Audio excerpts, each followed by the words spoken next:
Ahoy there, YouTube! I'm back again today for another Kickstarter critique where I take a look at a different Kickstarter project every single time and give my honest thoughts on how that project is being ran. And today I'm very excited to be checking out the 15th most popular project in all of games. That is Drakar och slash Dragonbane, as you might know it. The original Scandinavian tabletop RPG inspired 40 years after its original launch, now also in English. So they're bringing back this beloved thing from 40 years ago, and they're bringing it into the world. Pretty self-explanatory here. I think I'd like to know a little bit more of exactly what this is. Like, as an RPG, or as like an entry-weight RPG, or is this a book? Is this a module? Are these characters? What am I getting here? But this thing has already done gangbusters with 5 million SEK, or $544,000, over $500,000, funded in 4 minutes Kickstarter. So I look at the main image, and I'm a little bit uninspired. It looks like it's probably just the main cover of the book, but I'd love to know more information. And I don't know what I would love to see on this main image yet, but I'm sure as we go through the Kickstarter page, it will be obvious. Like, oh, I feel like that's something you might want to spotlight here. But as always, when you go in the video, I'm thinking 3 things. Do I want it? Can you do it? How much is it? And wow, that's a really low funding goal. 9,200. Let's go. Oops.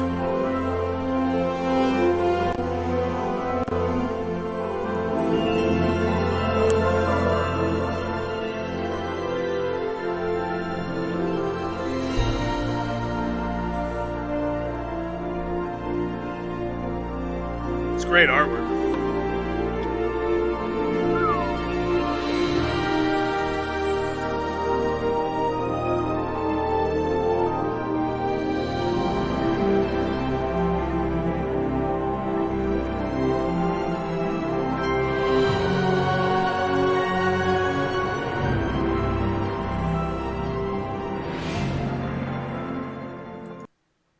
Yeah. Like, you literally just showed me art. That was just art, and then, hey, here's the I will say, I do like the fact that I'm seeing what the box is going to look like, the collector's box, because inevitably there's going to be a book, but then there's going to be a book with a bunch of stuff that's going to come in this box. So I do like that. But overall, the video, yeah. Sean said, funded in 4 minutes, meh, that banner on the marquee just bugs me. Yeah, I'm not a big fan of that as well. I really don't care if you're funded in 4 minutes versus funded in 10 minutes versus funded in 200 minutes. I'm sure there's something else there that could be potentially more useful. Also, I always think it's interesting to see where this ranks in the popularity charts, because I think this is one is 12th, despite the fact it's raised nearly $500,000. So I'm curious to see how much people are engaged with this project. So as always, after the video, do I want it? Not really. I guess if you're a fan of the original, yes.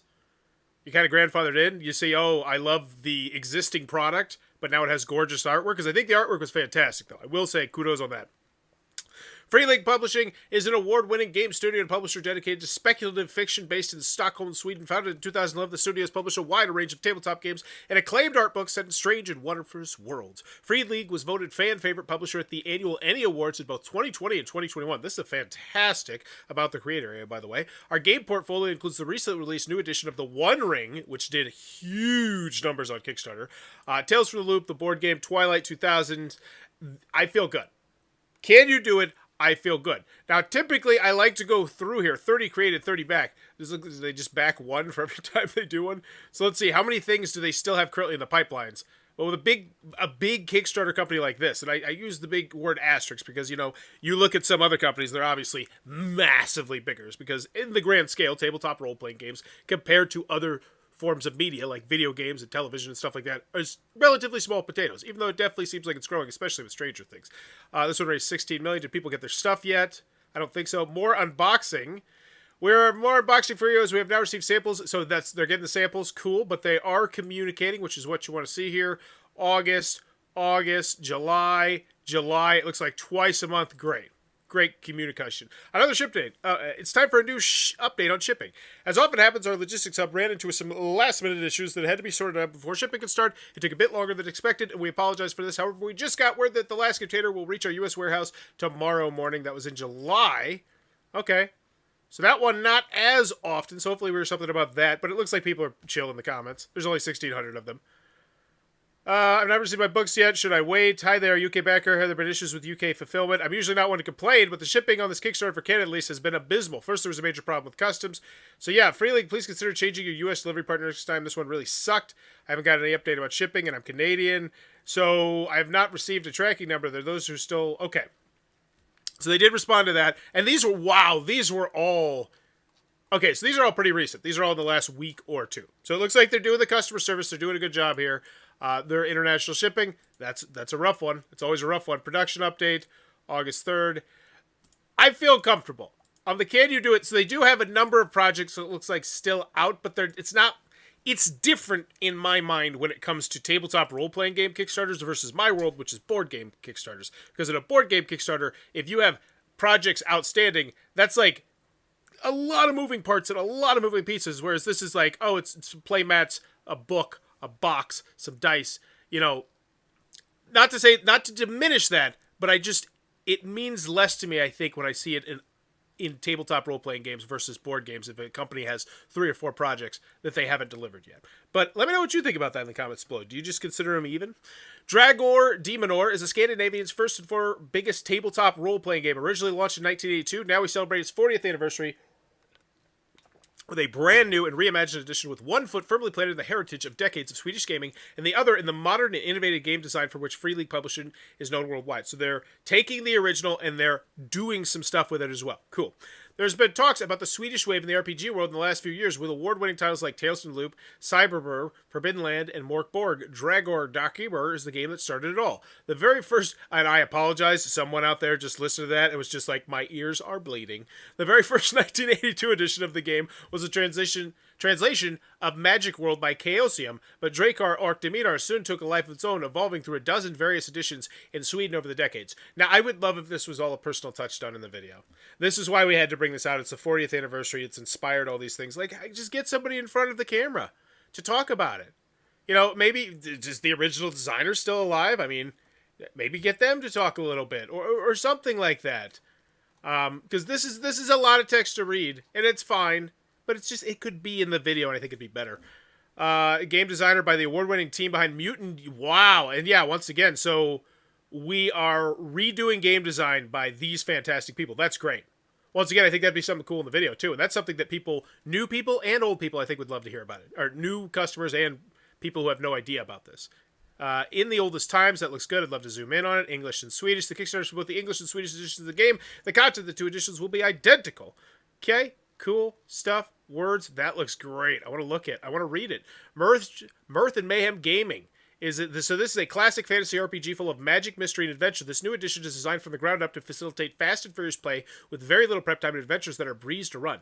Though a toolbox allowing you to tell fantasy tales of all kinds, Drakar och Demonor Dragonbane is a game with room for laughs at the table and even a pinch of silliness at times, while at the same time offering brutal challenges for the adventurers. Once again, all this stuff would be spectacular in a video. We call this playstyle Mirth and Mayhem Roleplaying. Great for long campaigns, but also perfect for a one-shot if you just want to have some quick fun at your table for a night. And what I mean by this, if you are a Kickstarter user and you've checked out any of the, who does the fancy tables, I think it's like Mythic Wood or something like that. They've had some multi-million-dollar Kickstarters. They do a lot of woodworking stuff. They're very stylish videos. And I think if you, this just needs the flash, I think. It's lacking the pizzazz. It's still, it's doing its job. It's made $500,000, so it's obviously doing spectacular. But I just think it could kick a little more. Click here to download the Kickstarter Quick Start PDF in English. Love that. Please note that the rules and text are subject to change. You're welcome to post your feedback on the designated threads on our forums. Love here, and they're clickable. Fantastic. Absolutely adore that. 44 pages, and I can look at it. I can read it. I can browse this on the toilet or on the bus. This is great. This is what I want to see. Beautiful. Excellent. Excellent. I almost feel like that should be higher. Like, that's so great. Great. It's great. Oh, so now we're getting into the price. The box set. All right. We're kind of beating around the bush. This feels like a Jalop one almost. Is Jalop? Do they have their fingerprints on this? No. Oh, it's just, oh my gosh. It's just Thomas. Wow. That is a lot of people to manage for one person. I always recommend having collaborators here because there's what? Thousands? 2,000? 2,500? 8,600 people and no collaborators. Woo! So hopefully things are going good in the customer service because if they don't, that's a lot of people Man, that's just crazy to me. Anyway, and because boxes are awesome, at the very least, the core rule box will include a core rule booklet, an introductory scenario with pre-generated maps, and a huge and beautiful map of the Misty Vale setting painted in the magnificent Francesca barrel. So this is what you're going to get inside of that box, but there's minis. Wowzers, there's minis. That's something I might potentially spotlight on the front, if that is actually a part of just the main box that you're trying to sell. Or if not some crazy high, rare price, or these are some add-ons or something like that. But if that's actually in that box, I would put that on the marquee. If we exceed our base funding goal, we will expand the box set. Oh, here it is. This is where you're telling me about stretch goals, including dice, custom cards, pre-generated characters, and a host of additional adventures, creating a complete campaign to play in the Misty Vale. Please note the above image includes stretch goals. Got it. Early access. Here we go. Soon as the Kickstarter ends, all actions will get early access to the PDF. Here's the rules. I just want the prices. I want the shopping area already. There's the map. That's a great looking map. I'd love to see the price of that map as an add-on. Third-party content. Stuff, things, stretch goals. I love it. I'm sarcastically saying this. But why are we talking about stretch goals before we've even talked about the prices? You're asking me, do you want dessert? You're like, I haven't ordered yet. Like, can I get my drink and my food first? 250,000 SEK. I'd convert the currencies because, once again, I imagine the majority of people here are from the United States of America. Now, granted, Sweden. Holy crap. Sweden coming in here hard. 2,800? Don't judge me. 2,800? That's amazing. Like, that number is just kudos. Kudos. You clearly have pinpointed exactly what you needed to reprint. Wow. But still, you have more people in the United States of America, so I'd convert the currencies. Anywho, kudos on that. 250,000 SEK. Let's see if I can convert the currencies real quick. So what's that? This is 5 million, so it's roughly take away a zero. That's what it pretty much boils down to. So this is 225,000 bucks. Is that right? Yeah, because it was at 9,000. So 25,000, we got that at 50,000. So we got, oh my gosh, we have a fun stretch goal area. Here we go. I hate the placement of it. I hate the organization. I hate the fact we haven't converted the currency, but this looks like a fun one. 5 filled in pre and character sheets for the pre-generated characters and 5 more empty sheets. Fantastic. And this is going to go into the big pledge level, which I still don't know the price of, which is annoying. A comedic yet brutal adventure by acclaimed RPG writer Magnus Cedar. I'd love to know what he's done, or she's done, or they've done. Magnus has done. Adventure Troll Spire, get me a little bit more excited, but still, how many pages is this? This is going physically in the book. Is this a digital PDF? I'd love to know way more information about this, and I'm sure it's buried in the updates, but it should be buried in the updates. It should be right here, right?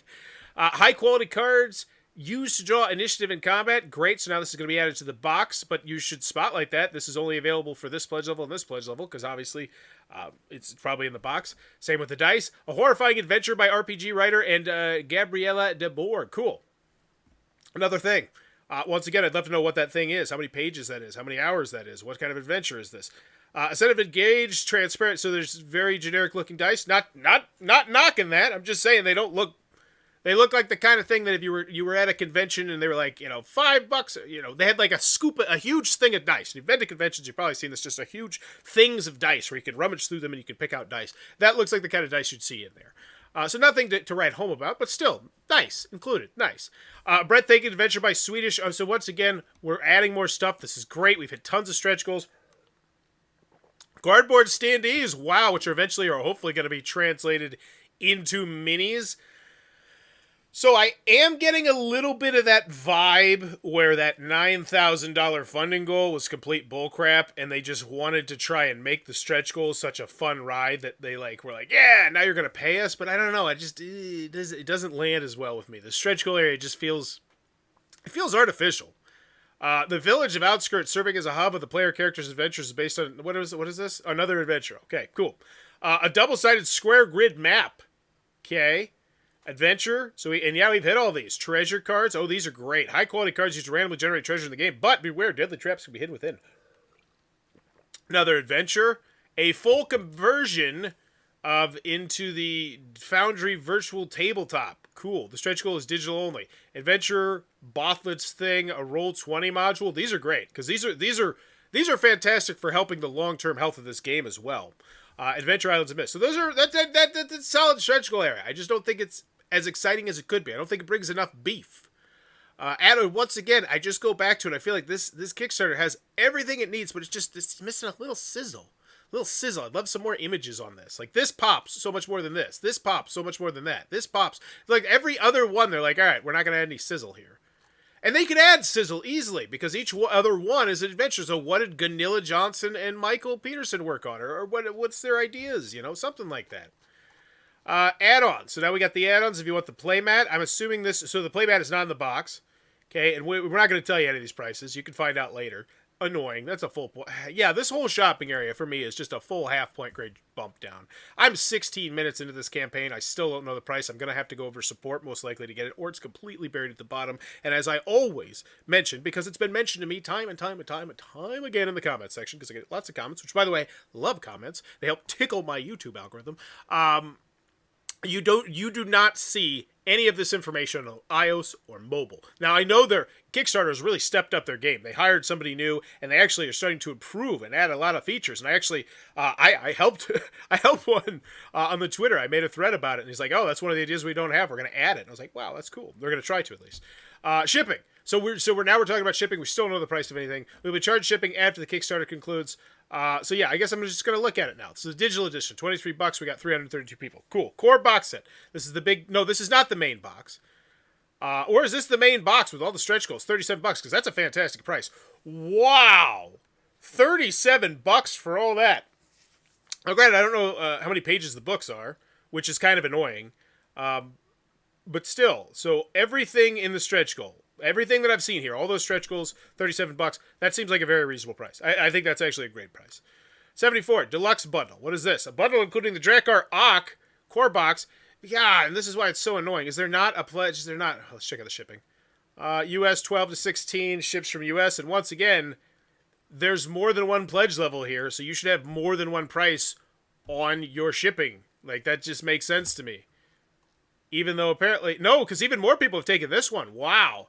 So what's the difference here? Let's try and figure it out. The exclusive... This is the cloth map. The GM screen. Okay, so this is all that extra stuff. Pretty much the add-ons. Honorable mention stretch goals. Okay. And once again, is the shipping the same price? I don't know. There's two pledge levels here. And there's and here's the bottom line. Either 3,289 people don't know the price of their shipping, or 4,932 people don't know the price of their shipping. Either way, it's annoying for both of them. Because I'm assuming this is the price for... I don't know. I shouldn't have to assume. It should be filled out. This is your 30th Kickstarter. If you have two pledge levels, they're shipping things out is logistically what you're going to do, then have two shipping prices, 12 to 16 or 18 to 20, whatever it may be. Unless it's completely the same, in which case mention that here. Retailer pledge 65, that's a great number as well. Free League, we've done stuff, feel comfortable. I'm not worried about that. Text only, no thank you. Now we have shipping again. But, okay. Got it. So, let's check out the FAQ updates comments. How do I add add-ons to my pledge? Will this game be published in other language? How many players are required to play this game? Yeah, that's a massive one. One Game Master plus 2 to 5 players. Some of the stretch goals have seemed planned ahead. Yes, indeed. Yeah, it looks. We have planned the stretch goals carefully to make sure there's no delay in production. For the adventures, work is already well in progress. Still, there's significant cost tied to editing, art layout, and printing. Yeah. Okay, but I like the fact they mentioned it. How many dice do I need? What size are the books? The books, yeah, and this is the kinds of things I mentioned. How do I pay for shipping? I'm not the biggest fan of the FAQ. 13 without any organization is annoying, but it is what it is. Updated quick start PDFs and live Q&A tomorrow. Cool, so this was just one today. Looks like we're doing one every 2 days, 3 days ago. Okay. All right, so we're pretty consistent with the updates. Engagement-wise, not getting much engagement here. And the thing is, this number right here is so telling, and it just tells me exactly what I can expect from these updates, which is little to no engagement. When you have 104 people who are so excited for this that they clicked on that email and they clicked this and they want to like it and they want to check it out, and then only one comment, that tells me you're not engaging anyone at all. Like, ask a question. Congratulations. You got one person saying yippee skippy. Let's see, what's the most engagement we got here? 12? 16. What's this one? Ask questions. Get people engaged. Ask about stretch goals. Ask people about the original lore. Hell, you have 2,800 people from Sweden. I would be asking some Swedish-related questions as well. You got super fans here. Like, engage them. Adventure Unlocked. Next up, Roll20 conversion. Happy Friday. So this is just generic stuff. Pretty much every stretch goal it looks like it's just having a generic one that's just they shoot it out as soon as it gets unlocked. Very pre-planned, which is great, especially if there's only one person who's doing everything. Which I'm sure maybe there's more people behind the scenes, but collaborator-wise, there's only one person who's on the Kickstarter at a time doing things. Next up is a full... So what do people say? How about a Fantasy Grounds stretch goal? Enthusiastic, +1, 100. So look, you didn't even ask. But these people are like, oh, this is what I want. This is what I want. And you could ask. And you know what? You'd have more than just FSH Schmo's amazing tabletop stream talking about it. And more than just Jacob and Gwydion. You'd have everybody else giving fantastic ideas in the crosstalk. So, oh, I love this. And you can even say in the comments. But in order to let us really know which... Oh, I don't think I've mentioned this before. I think this is a fantastic idea. Let us know in the comments below what ideas you have. And then, if in order to support it, since we don't have any way to do it, just put +1 or something underneath the ideas that you like the most. And then all of a sudden, we got ourselves hundreds of Kickstarter comments. And yes, I do mean hundreds. You have 147 people who like this. And yet, you have 12 comments, and you didn't even try and get them engaged. You didn't even try. And that's just, ugh. And I think I had the same issue with some of the past Kickstarters they ran as well, where it's like you have these big IPs, and I don't feel like you're engaging people in the updates. It's just puking out whatever stretch goal we hit. And it's just... could be so much more. Hey, Free League, any chance we get a copy of the Rittermound map from the Quick Start without the numbers displayed on it? I'd love to use it in the thing. Any chance of getting spell cards, weapon and armor cards? Might be a nice thing. So they're asking, once again, these are people talking about stretch goals. Now, they're going to say no to all these because they have everything pre-planned out. And it looks like the turnaround time is going to be really quick on this. Let me see. When is this thing shipping out? Oh, August next year? Okay. That's not bad. That seems realistic. So maybe like a Gen Con kind of release, that sort of thing. So we got a lot of people in Swedish. I imagine it was 2,800 people here. Rocking that. That's fantastic. That's a half-point bump up for me, honestly. Because that just tells me that they saw a hole was needing to be filled, and that hole, they filled that hole, and they got 2,800 backers there. So kudos, half-point bump up for that. But then a full-point bump down for not having any pledge area, really. Some stuff piecemealed together, making me search through everything to find all the information I wanted. It wasn't a very fun Kickstarter campaign to go through. In addition, I just thought the main image, like, if you don't know anything about Dragonbane, I don't feel like they really convinced me in any way, shape, or form that I need to get it. Now, once we got down into the text here, and you actually were like, oh, here's the history of it, and here's what we're doing, and who we got working on it, it's 40 years old, and blah, blah, blah. All the stuff that's really interesting that I feel like should have been mentioned just in the main thing. So, final grade for Dragonbane. And do I want it? Yeah, I do. After reading the text, it sounds interesting. You showed me a PDF of the book, which was great. I could really dig in and look at it and see if it was for me. And so I really did. Do I want it? I feel like they did a good job on that. Can you do it? Feel comfortable? 30 projects. That's a lot. You clearly have a way of doing things. And the fact that you're getting IPs like the One Ring and Tales from the Loop and stuff like that makes me feel comfortable with the Can You Do It. Also, they crushed it, I feel, in the About. And not to mention, they clearly saw a hole in the market. Which will happen when you publish 30 Kickstarters, I imagine, and they're filling it. So Can You Do It? I feel good on that, even though they do have some projects out pending. How much is it? Price seems very good. Like objectively, like $37. That seems very reasonable for that box. Now, once we get to the shipping, it bumps up a little bit. You're closer to $50. I don't like this shipping section because we don't actually mention which shipping box costs more. Or obviously, if it's just one size fits all shipping or whatnot, I feel like the shipping could have been better. It was clunky. Half-point bump down there. FAQ unorganized, updates unengaging, and that's also really disappointing to me as well, because you clearly have a huge chunk of people who would love to talk about their stretch goals, about Swedish folklore, about whatever the hell you want to engage them with, and you're not engaging with them. That's disappointing. So at the end of the day, I think I'm going to give this one a C-. Overall, I feel like they did a solid job here and there, and that quickly. I mean, obviously, they've done 30 Kickstarters. They're raising $500,000. They know, how to milk this cow. But I don't know. I still feel like there was some pie left on the table, which isn't even an expression. But let me know. So I'm going to go with a C- on this one. It didn't do it for me. But let me know in the comments below what's your final grade for this one. And also, let me know in the comments below what your final grade is. And if you have any attachment to the original thing, do you know of it? Because clearly there's a lot of people who are diehards of this. 2,800 people in Sweden. That's fantastic. Let me know in the comments below. And as always, thanks for your time, YouTube. Bye-bye.